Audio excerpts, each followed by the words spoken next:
it's Carolina from alwaysexpectmore.com and 30minutecrafts.com, and I'm so excited because today we're going to start our journey to make a quilt from start to finish, all cut on the Cricut Maker.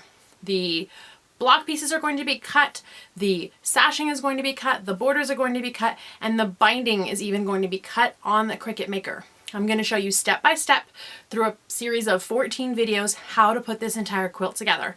And every week I'll release another video to show you what the step is for that week. We're going to break it up, break it down, and put it all together. I developed this video series because Cricut sent me one of their new Cricut Maker machines, and it is amazing. It has a rotary blade and can cut fabric. It also has a fabric pen so we can mark fabric. As a thank you and a way of paying it forward, I designed this quilt that is 9 blocks plus sashing and borders, and I'm going to show you how to make it so that you can feel accomplished putting together an entire quilt before Christmas. Whether you're brand new to quilting and you've never sewn before, or you're an experienced quilter but you want to learn a little bit more about how the Cricut Maker works, you're going to love this. This quilt is going to be made up of blocks, and we're going to make a different block each week. I designed the quilt to be made with a single pack of the Cricut fabric. You can find this in the Cricut aisle in Joann's. The quilt that I've done for you here on video is done using the Garden Girl fabric. If you follow along on alwaysexpectmore.com, you'll see step-by-step photos and writing using the Creative Rockstar collection. But there are other awesome fabric collections as well, like this fun on-trend fabric. I can't wait to make this project again using this fun fabric. Supplies that you'll need is some kind of device that can connect to your Cricut Maker. That could be your laptop, that could be your desktop, that could be a mobile device, either Android or an iOS device. We're not doing anything fancy that you can't do across any of those platforms. All of them will work just fine. Every week I'm going to give you the link to the files that you need. You need to click on that link on a desktop or laptop, save it, and then you can use it from your mobile device. At this point, there isn't a way for me to send you those files so that you can download them on mobile. The reason that we're using the Cricut Maker for this is because the Cricut Maker has a rotary blade, and this is what that looks like. The rotary blade has a lot more capability to turn and cut, and we'll be using this attachment on the Cricut Maker to cut the fabric. It allows us to cut non-bonded fabrics. That means fabrics that don't have an interfacing or inner lining on the back to secure it and make it more heavyweight. You can use fabric straight out of the package right onto your mats. You'll want a washable fabric pen for this project. I've designed it so that all your seam allowances are drawn on with a washable fabric pen. If you're an experienced quilter, you can toggle it off in the Design Space and skip using the fabric pen, but it's kind of a cool tool to see how it works and at least try it on one block so you can see what this whole fabric pen is about. This is what it looks like in the packaging, and you can find this on the Cricut site, at Michael's, at Joann's, and on Amazon. I like using a set of the Cricut tweezers to pull fabric off of the mats. You can use a more pointed set or this set, whatever tweezers are best. We try not to touch our hands on the adhesive of the mat. Right now it's still got the protective covering on it, but touching this adhesive with the oils in your hands will break it down and you won't get as much use out of it. You are going to need some thread. Cotton or poly blend is fine. Just see what you have or what they have at the store. I'm not really picky about thread. It would be nice if you could find a thread that kind of matches with your fabrics. I love using a neutral like this cream or a gray because I find that it blends in really well. And we're going to need our Cricut mats. You with your maker got one of the 12 by 12 fabric mats, so you're already set there. You're also going to need a 12 by 24 inch mat for today because we're going to go ahead and cut out our borders and our sashing. And we're going to do that on the 12 by 24 mat. It will not fit on the 12 by 12 mat. So go ahead and make the investment if you haven't already. Get that 12 by 24 mat. You can cut all throughout the whole series on a 12 by 24 mat, even though you're not using the whole space. But for now, we definitely have to have it for those borders and sashings. The files have been set up in Design Space in 5 different colors because our packs have 5 different colors of fabrics. Most of them are set to correspond with this Garden Girl fabric line. The purple is the border, this blue is the sashing, The white is the white with pink polka dots. This pink is the pink, and the yellow is the yellow. And when you open up the files in Design Space, if you see yellow and pink, you'll know to grab these fabrics. But if you're using one of the other packs, or if you're purchasing 5 third yards of fabric of your own fabrics to make the quilt your own, you'll want to have stickers. You can just use regular labels and write pink, yellow, white, teal, and purple on the stickers and put them on the different fabrics so you know which is which throughout the process. Or if you haven't tried print then cut, this is super fun. You can print this onto, this is just regular printable vinyl that you can find from Cricut, and then cut it out. Then you can use these stickers and put them on your fabric. So if I decide this is my fabric, I can put it on the yellow. Just put it in the corner, and if it's in the way when you put things on your mat, pull it off, put it to the side, and then put it back on your fabric when you're done. This is just an easy way for you to keep track of which fabric is which so you don't run out of fabric. The quilt is designed to use up almost all of the fabric in the entire packet. When you're all done, these scraps are really all you're going to have left of this whole fabric pack. So we really are using just about every square inch of this fabric. Let's talk sewing machines for a little bit. There are so many sewing machines out on the market, and they can cost upwards of thousands of dollars. If you haven't done a lot of sewing, there's no need to invest in a several $1,000 sewing machine just yet. Maybe in the future you'll want all those bells and whistles, but this is a simple, straightforward project. We're only doing straight stitching.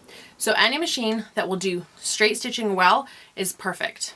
I pulled out my 20-year-old Viking sewing machine. It's fully mechanical and it's awesome.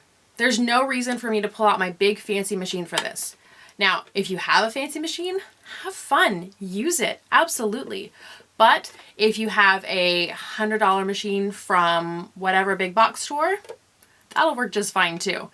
I'm doing the whole quilt from start to finish on this machine to show you that it's not a big deal. You don't need fancy equipment to make beautiful, fancy quilts. Go ahead and open up the borders in Design Space. You'll see 4 purple bars with light blue lines on them. That's the file that we're looking for. You can go ahead and say make it.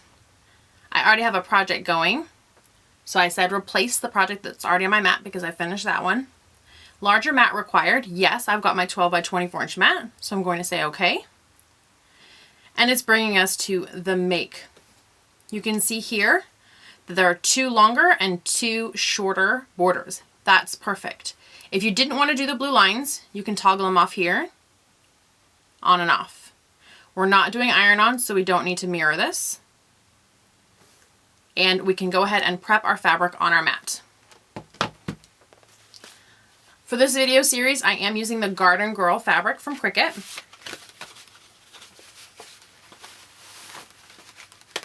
Just gonna pull it right out of the packaging. If you wanted to give this a quick press to get out the wrinkles, that would be great. But I'm using a really fresh, very sticky mat, so that'll actually pull out a lot of my wrinkles.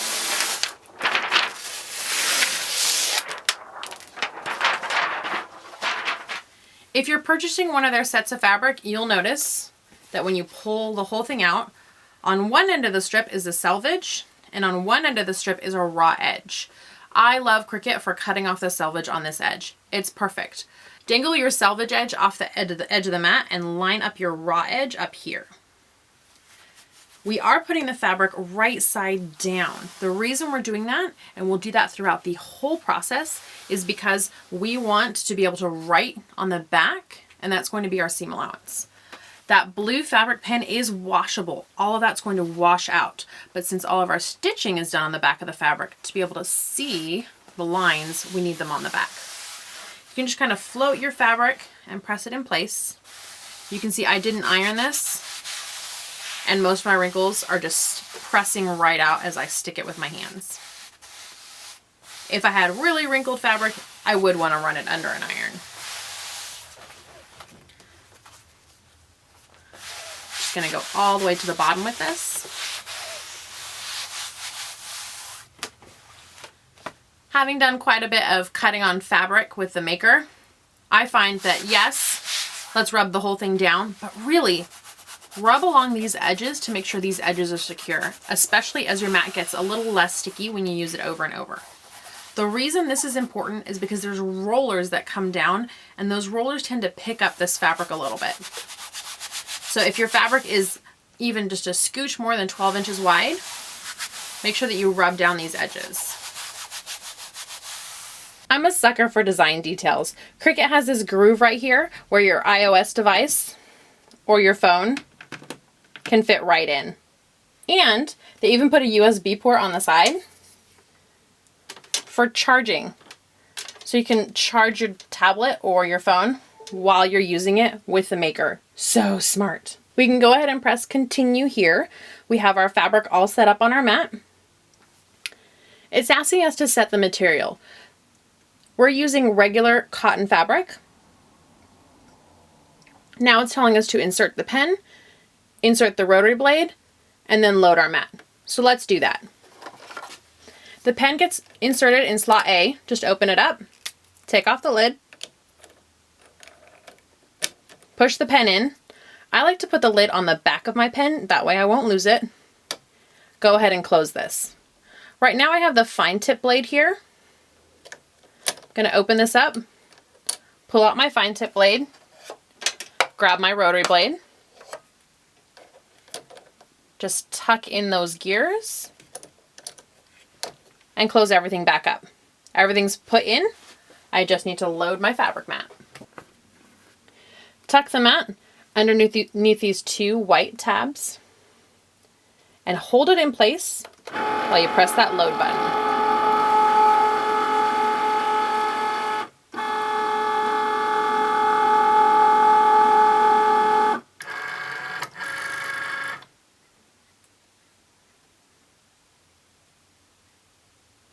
It's all set to go. Press the blinking Cricut and it'll start marking our borders.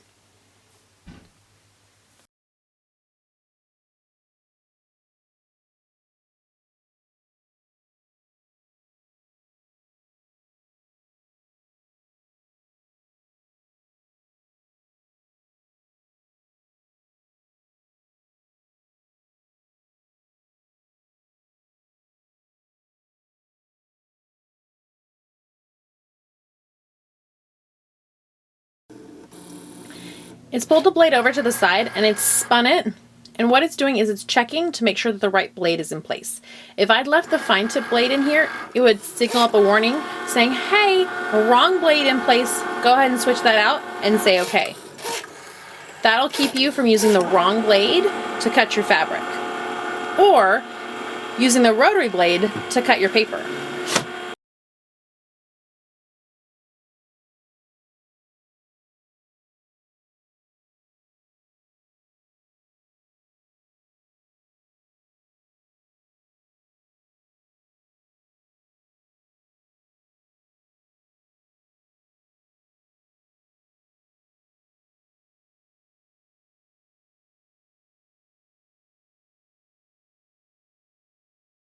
My cut is complete. I unload the mat.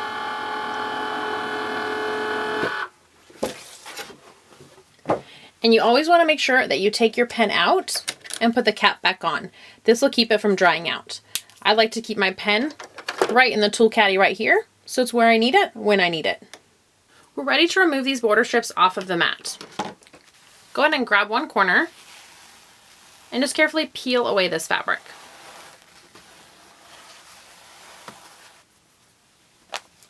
These stringy pieces here, you can cut away. Just gonna trim them off. We won't be using these tiny little pieces. However, the rest of this will get used for our hourglass block and also for our binding. So this extra can get folded up real quick. Doesn't have to be fancy folding, just so it can get tucked away. And we'll want to save this. Now we can go ahead and remove these fabric strips. This piece is already lifted up a little bit. Some people say go ahead and rip it off. With long pieces like this, I find that that's a bad idea because you can't catch some of these threads as they start to pull away. When your mat is less sticky, you can usually rip it off pretty quick because the mat it doesn't stick quite as badly. But for a beautiful fresh mat, I like to go a little bit slower to catch any threads. Having 2, 3, or even 4 threads fray off the edge is fine. We have a 1/4 inch seam allowance here that we'll be working with, so a few threads in is not going to hurt your project at all. But if you can avoid it, it's always best to avoid. We'll go ahead and use our tweezers to remove the rest of these fabrics.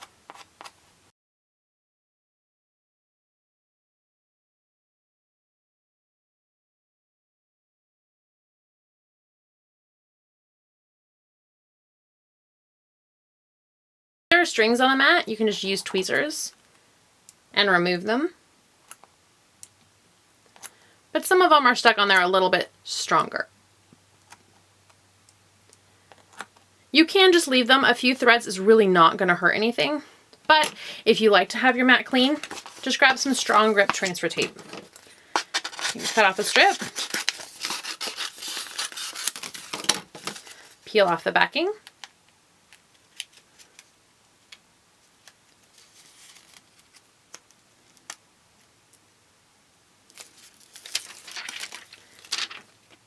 and just wrap it around your hand.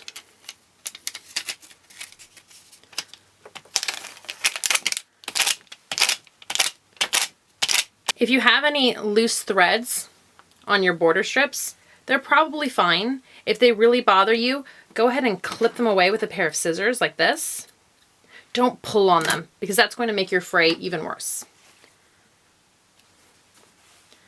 So take these border strips and set them aside. Great, we're going to do the exact same process for our sashing pieces. There's a second file, you'll see that as well, for cutting your sashing pieces, and we'll follow the exact same process. We're cutting these borders and sashings first because if we cut block pieces out of these large pieces of fabric, we might not have enough space to be able to cut those long border pieces. So we want to make sure that these big pieces are cut first, and then we cut our smaller pieces. Same process here, right side down on the mat. If you've got big creases or folds, you can press them out. Okay, we can go ahead and take this to the mat and cut out our sashing pieces. This is our sashing file. You'll see that it's the aqua or teal, which is our sashing fabric. Go ahead and press make it. We still have our border on the mat preview, so we'll replace that. It says larger mat required. We knew that. And we're going to see what it looks like. 2 long pieces and a bunch of little short pieces. Perfect. Press continue. We took the pen out, so we'll need to put that back, but the rotary blade is still in place, so we don't need to worry about that. Pop the pen in place, the lid on the back so we can find it, and we're ready to load the mat. Did you notice in the last cut that I did, all these threads here got tangled up? These can just get pulled away. I don't want them to get in the way of this cut. So I'm just going to pull these off. Man, it's easier than cleaning the brushes on my vacuum. And then I'm going to press the go button. And make sure that we're pulling this pen out and putting it away. We don't want that pen to dry out. Again, same process here for removing the fabric. First I pull off this fabric, the background I guess, the extra. I'm just going to cut away these stringy bits because we won't be using those. We can just toss those and then pull away the rest. We will be using this fabric again as well.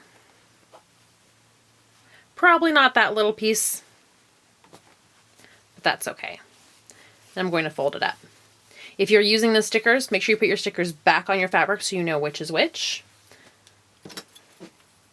Then I use my tweezers to pull these off. Again, the mat is still pretty sticky, and I want to go just a little bit slow. There we go.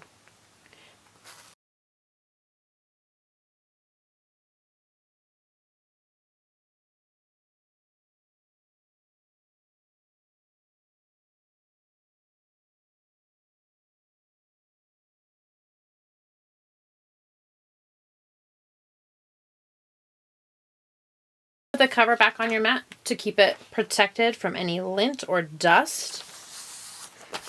Just secure that on here and tuck it away in a spot where it can lay relatively flat. Yay!